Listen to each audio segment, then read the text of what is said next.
Hello, and welcome to Family Folktales from the Nashville Public Library. I'm Susan Poulter, a librarian at the main library.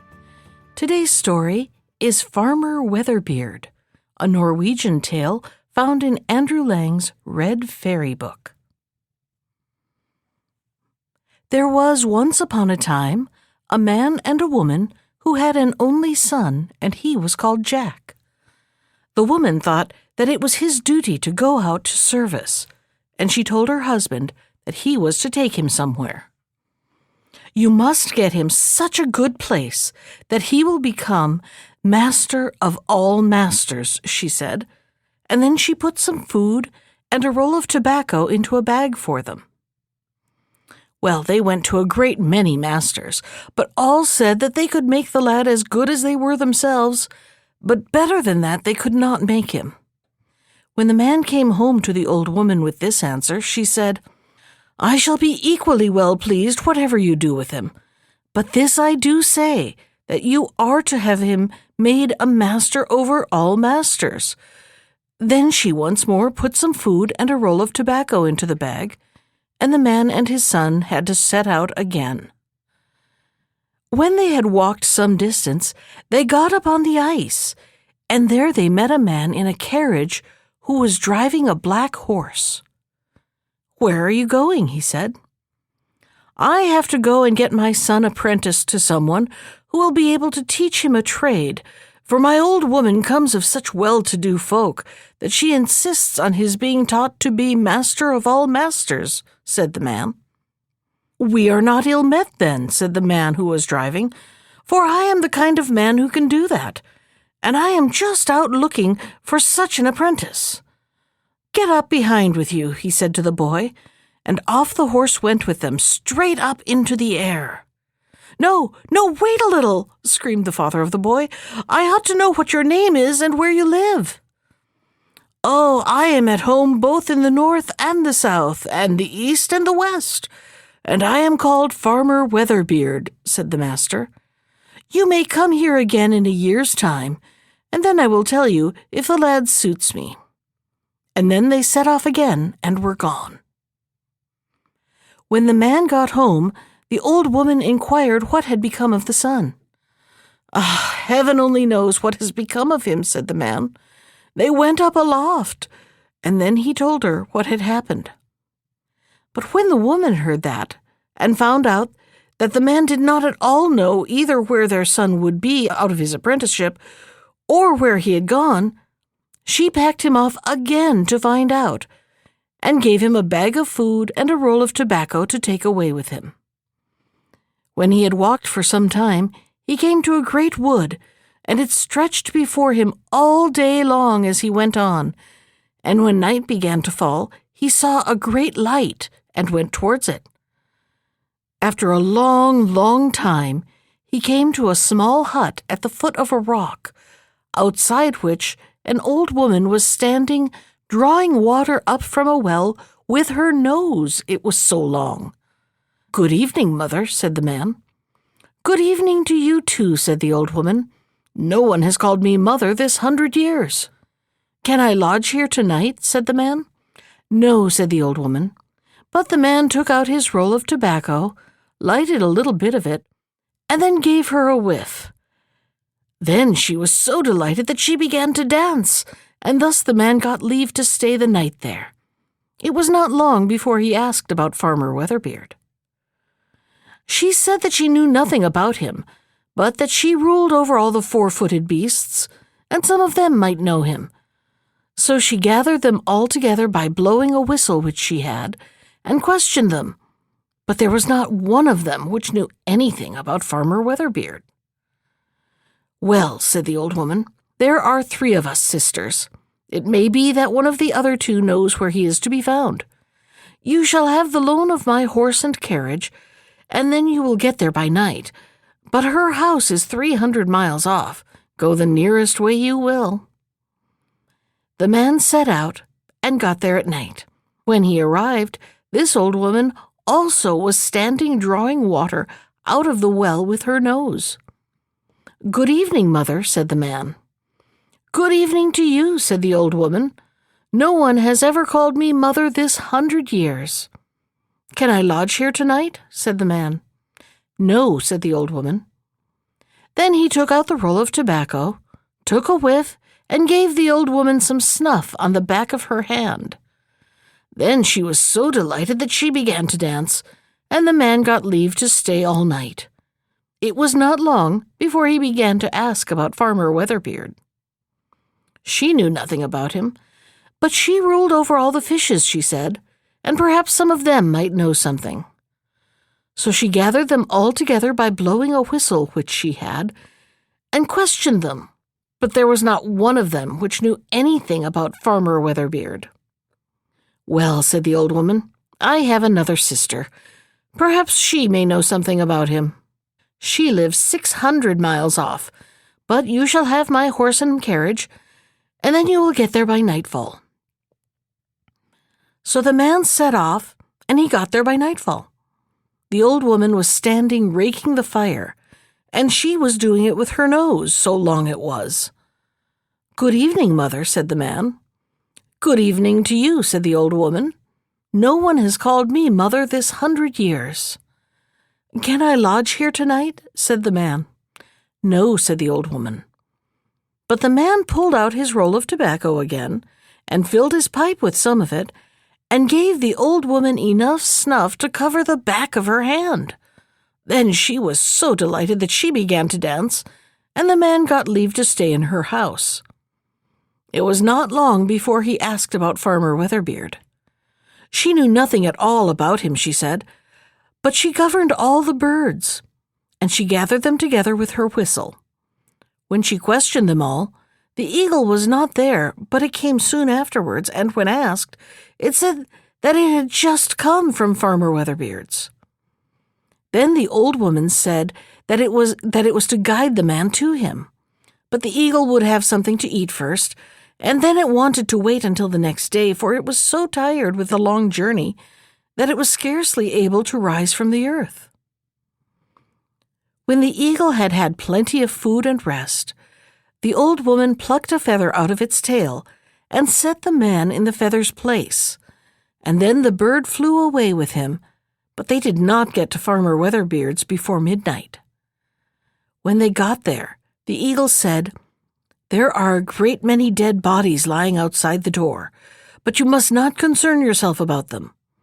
The people who are inside the house are all so sound asleep that it will not be easy to awake them.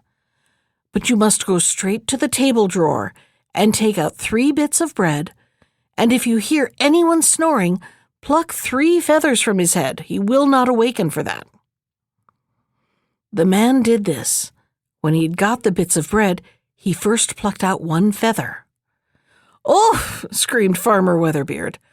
So the man plucked out another, and then Farmer Weatherbeard shrieked, "Oof!" again.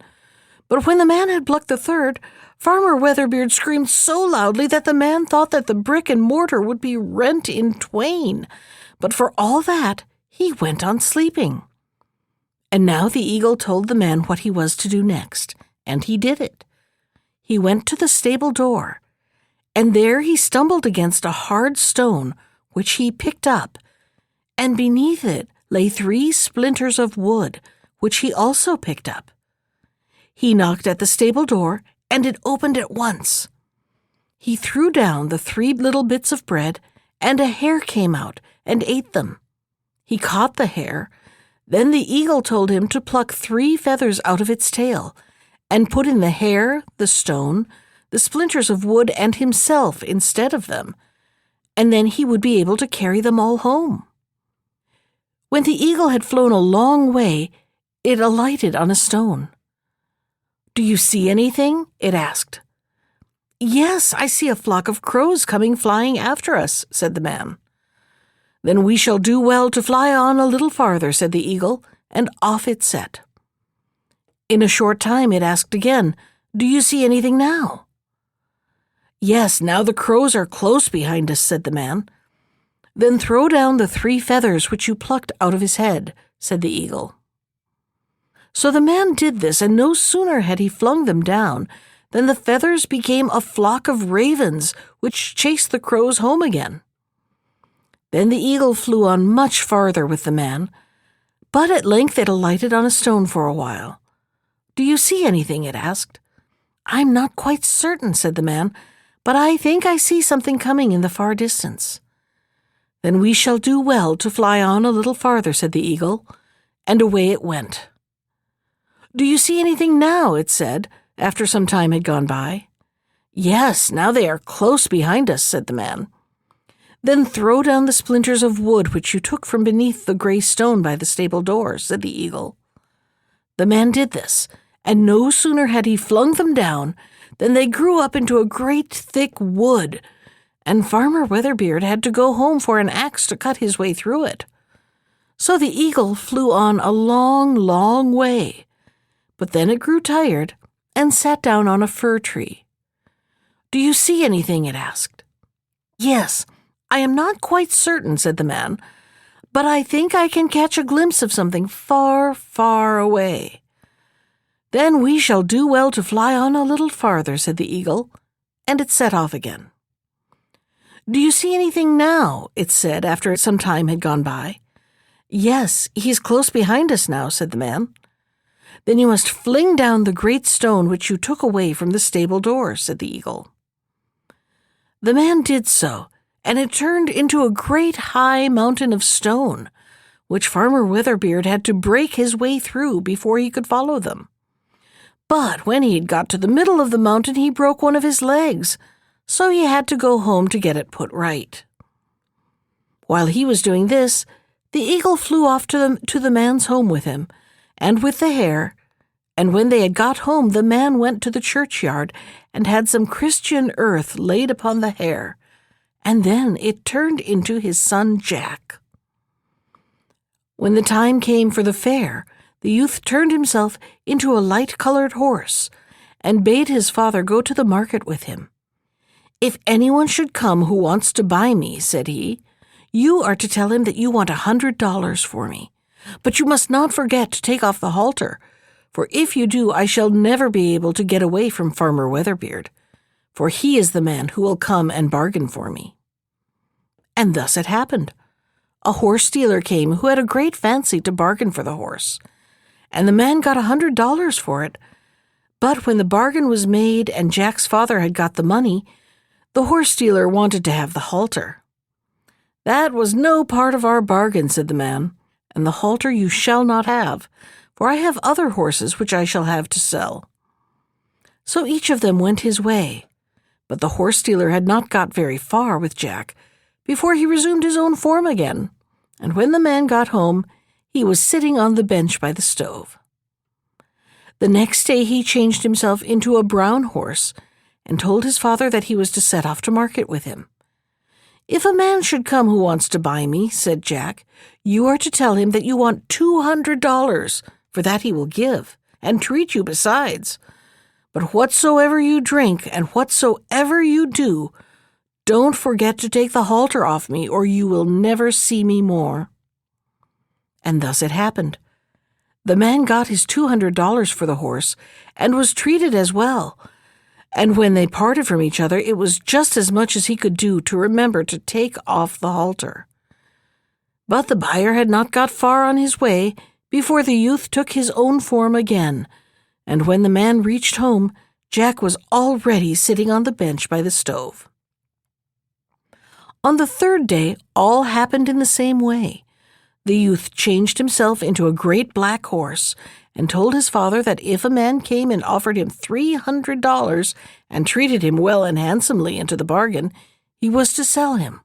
But whatsoever he did, or how much soever he drank, he must not forget to take off the halter, or else he himself would never get away from Farmer Weatherbeard as long as he lived. "No," said the man, "I will not forget." When he got to the market, he received the $300, but Farmer Weatherbeard treated him so handsomely that he quite forgot to take off the halter. So Farmer Weatherbeard went away with the horse. When he had got some distance, he had to go into an inn to get some more brandy. So he set a barrel full of red-hot nails under his horse's nose, and a trough filled with oats beneath its tail. And then he tied the halter fast to a hook and went away to the inn. So the horse stood there, stamping and kicking and snorting and rearing, and out came a girl who thought it a sin and a shame to treat a horse so ill. "Ah, poor creature, what a master you must have to treat you thus," she said, and pushed the halter off the hook so that the horse might turn round and eat the oats. "I am here," shrieked Farmer Weatherbeard, rushing out of doors. But the horse had already shaken off the halter and flung himself into the goose pond, where he changed himself into a little fish. Farmer Weatherbeard went after him and changed himself into a great pike. So Jack turned himself into a dove, and Farmer Weatherbeard turned himself into a hawk, and flew after the dove and struck it. But a princess was standing at a window in the king's palace, watching the struggle. "If thou didst but know as much as I know, thou wouldst fly in to me through the window," said the princess to the dove. So the dove came flying in through the window and changed itself into Jack again, and told her all as it had happened. "Change thyself into a gold ring, and set thyself on my finger," said the princess. "No, that will not do," said Jack, "for then Farmer Weatherbeard will make the king fall sick, and there will be no one who can make him well again before Farmer Weatherbeard comes and cures him, and for that he will demand the gold ring." "I will say that it was my mother's, and that I will not part with it," said the princess. So Jack changed himself into a gold ring and set himself on the princess's finger, and Farmer Weatherbeard could not get at him there. But then all that the youth had foretold came to pass. The king became ill, and there was no doctor who could cure him till Farmer Weatherbeard arrived, and he demanded the ring which was on the princess's finger as a reward. So the king sent a messenger to the princess for the ring. She, however, refused to part with it because she had inherited it from her mother. When the king was informed of this, he fell into a rage and said that he would have the ring, let her have inherited it from whom she might. "Well, it's of no use to be angry about it," said the princess, "for I can't get it off. If you want the ring, you will have to take the finger too." "I will try, and then the ring will very soon come off," said Farmer Weatherbeard. "No, thank you, I will try myself," said the princess, and she went away to the fireplace and put some ashes on the ring. So the ring came off and was lost among the ashes. Farmer Weatherbeard changed himself into a hare, which scratched and scraped about in the fireplace after the ring until the ashes were up to its ears. But Jack changed himself into a fox and bit the hare's head off, and if Farmer Weatherbeard was possessed by the evil one, all was now over with him. That was Farmer Weatherbeard from Andrew Lang's Red Fairy Book. Special thanks to Ginger Sands for our theme music. You can find more of Ginger's music at iTunes or on her website at www.gingersands.com. And if you'd like to comment on today's story, send me an email. I can be reached at susan.poulter, that's Poulter, @nashville.gov. Thanks for listening.